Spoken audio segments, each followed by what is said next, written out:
Triple H ने बता दिया कि आज रात को एक बहुत बड़ी अनाउंसमेंट होने वाली है, जिसके लिए बहुत बड़े नाम शामिल होने वाले इस अनाउंसमेंट में। जैसे कि यहाँ पे ट्रिपल एच खुद तो रहने वाले हैं, साथ में यहाँ पे शॉन माइकल रहेंगे, साथ ही में अंडरटेकर, सेथ रॉलिंस, लियो मॉर्गन, बिलांका बलेर, साथ ही में यहाँ पे स्टेफनी वॉल्कर का नाम है, और चार्लेट फ्लेयर भी यहाँ पे होने वाली इस अनाउंसमेंट के लिए। और शायद ये होगा रेसलमेनिया 43 का अनाउंसमेंट, ऐसा पॉसिबल एंगल यहाँ पे दिख रहा है। और एक और चीज दोस्तों, अगर यहाँ पे बात की आई है रेसलमेनिया की, तो यहाँ पे एक और चीज को आप जोड़ दो, जो कि भाई इसकी डील यानी कि WWE और रेसलमेनिया 43 की डील एट सऊदी अरेबिया, जो लगभग हुई है एट द 100 मिलियन। ठीक है, 100 मिलियन के आसपास ये डील अब तक फाइनल हुआ है। और जितना मैंने सुना है, इसमें रॉ और स्मैकडाउन को भी शामिल किया गया, कि एक रॉ का शो और एक स्मैकडाउन का शो पॉसिबल यहीं पे होने वाला है एट द सऊदी अरेबिया। फिलहाल ये खबरें आई है। चलो दोस्तों, वीडियो में बढ़ते तो बात कर लेंगे आज हम, जो कि रहने वाली रेसलमेनिया 43 का पोटेंशियल मैच कार्ड।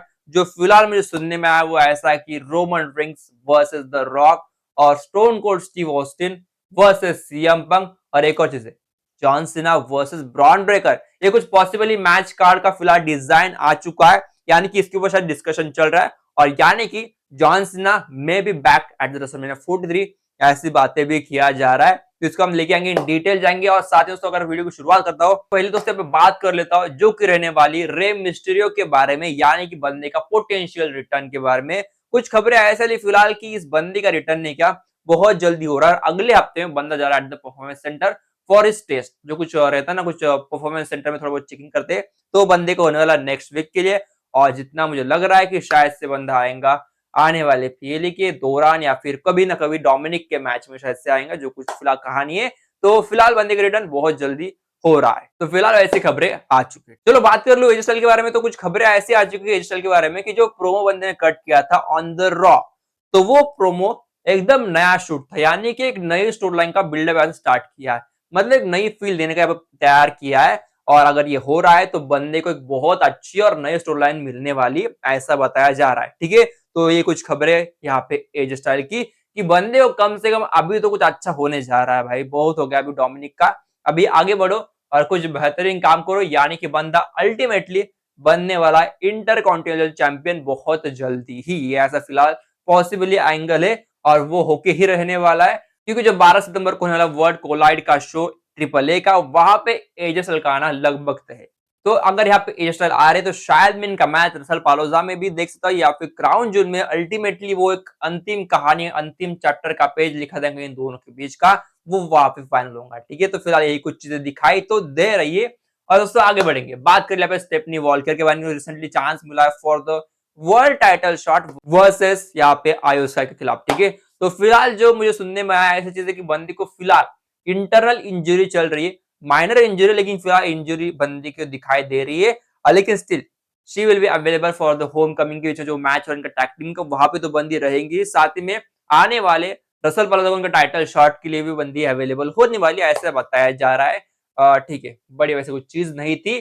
आगे दोस्तों बढ़ रहा हूं, तो बात करूंगा यहाँ पे टिफनी स्टार्टन के बारे में। तो जनवरी महीने में टिफनी स्टार्टन जीत गई थी डब्ल्यू चैंपियनशिप, और जब वो जीत गई थी ना, हमने लिटरली बात की थी बंदी का बहुत बड़ा काम हो भी रहा था कुछ दिनों तक, कुछ हफ्तों तक।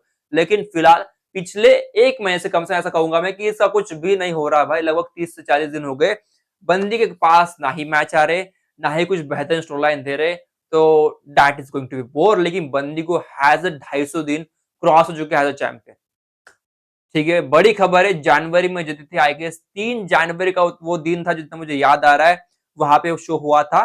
पहला शो ऑन द नेटफ्लिक्स हुआ था वो शो, मुझे इतना याद है। ठीक है, तो उस शो के लिए बहुत बड़े हाइप तो बनाई गई थी, लेकिन स्टिल जो कुछ हुआ है अब तक, जो कुछ देखा है मैंने, इतना बढ़िया तो अब तक फील नहीं आया है जो कुछ है। ठीक है, तो देखते क्या चीज आगे बनती है, क्या बंदी का टाइटल रहना आगे कंटिन्यू रहेगा, या फिर नया चैंपियन यानी कि जेड कारगिल हो सकती है, क्या वो पोटेंशियली एंगल बहुत जल्दी लेके आएंगे। दोस्तों आगे दोस्तों बढ़ेंगे तो बात कर लेंगे रसलमेनिया के बारे में, यानी कि 43 के बारे में। पहले हम थोड़ी ऊपर की बात कर लेते, बाद में हम मैच कार्ड को डिस्कस करेंगे। ठीक है, तो दोस्तों पहले अगर बात करूं तो अभी इस शो का जो प्लान है वो बहुत बड़ा कराने का प्लान है। तो फिलहाल कहानी के अकॉर्डिंगली इस शो के ऊपर बड़े आइकॉन का आना बनता है, यानी कि यहाँ पे अंडरटेकर, शॉन माइकल जैसे बड़े नाम यहाँ पे अवेलेबल होंगे। स्टोन कोल्ड स्टीव ऑस्टिन भी ऐसे हो सकते हैं।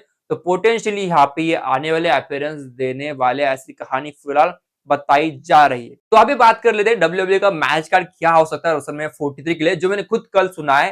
तो कुछ खबरें ऐसे बता रही है, और खबरें नहीं कहूंगा, ये तो बस एक रूमर आता है, तो वही रूमर की तरह इसको ले लेना कि शायद से जो हमारा ड्रीम मैच था Roman Reigns versus the rock का, वो फाइनली हमें रेसलमैनिया 43 में मिलने ही वाला है। क्योंकि दोस्तों फिलहाल रेसलमैनिया 43 के लिए लगभग 2 साल का समय बाकी है, और उतने समय तक रोमन का तो पूरा लफड़ा जो है सेट का तो निपट तो जाएंगे, 100% श्योर हो जाएगा वो, जिसके लिए बंदे को एक फ्रेश स्टोरी लाइन रहने वाली है, जो कि शायद से पोटेंशियल रहेगा कि हो सकता है हो जाएगा वो रॉक का एंगल। वो जो फाइनली जो हम चाहते थे वो मिल जाएगा, वो पॉसिबल वहां पे बनाता है। और ये पॉसिबल एंगल बहुत ज्यादा है यार, दोस्तों रेसलमैनिया 43 फर्स्ट टाइम एवर डब्ल्यूडब्ल्यूई जा रही outside USA for the WrestleMania. तो पॉसिबली वही एंगल है कि इस पीएलई को सबसे बड़ा कराना है, तो रॉक का अपीयरेंस कराना होगा और शायद से उसको मैच में लड़ाना होगा, तो ये हो सकता है। ठीक है, तो ये कुछ पार्ट हो सकता है। और साथ ही में stone Cold Steve Austin versus CM पंक, ये एक बड़ी मैच थी जिसको हम देखना चाहते थे जब सीएम पंक थे, और Stone Cold Steve Austin was not there for a long time, लेकिन वो होते थे। ठीक है, तो ये वाला मैच भी शायद से हो सकता है इस वाले सीन में रेसलमेनिया 43 के लिए। और हाँ, John Cena versus Bron Breakker match, that will be big. लेकिन कहानी क्या है, जॉनसन रिटायर हो इस साल, लेकिन शायद से रेसलमेनिया 43 के लिए वापस भी आ सकते हैं for that one match, for that one shot. हो सकता है पॉसिबल एंगल, क्योंकि जब बात आती है ना सऊदी अरेबिया की पीएलई की, तो भाई वहां पे कुछ बड़ा कराना ही होता है, और ये तो रेसलमेनिया है भाई, तो इसके लिए बहुत कुछ करना पड़ेगा। और क्योंकि first time ever outside USA, तो बहुत तगड़ी प्लानिंग लगने वाली, तो शायद उसके लिए ये एंगल भी हो सकता है कि John Cena may be back for the one match. और यहाँ पे और कुछ मैचेस भी जो कि शायद से डिस्कशन में जा रहे हैं, जैसे कि दोस्तों Undertaker versus the Cody Rhodes. लेकिन फिलहाल इस वाले मैच को देख नहीं रहा, शायद ये वाला मैच पोटेंशियली ना हो, क्योंकि Undertaker is not fully that much fit जो कि मैच में लड़ पाए, तो शायद ये ना हो पाए। ठीक है, लेकिन बाकी चीज शायद से बना सकते हैं, जैसे कि रोमन वर्सेस द रॉक का, तो मैं बेस्ट होगा ये वाला मैच यहाँ पे हो ही सकता है यार, पोटेंशियली वही चीज है।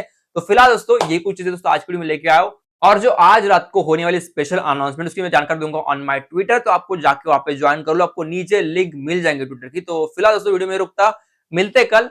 और कल रहने वाला स्मैकडाउन, लेकिन स्टिल स्मैकडाउन कुछ खबरें आई नहीं, जरूर ब्रॉक लेसनर कल आने वाले, लेकिन कुछ ज्यादा बड़ी खबरें अब तक आई है नहीं।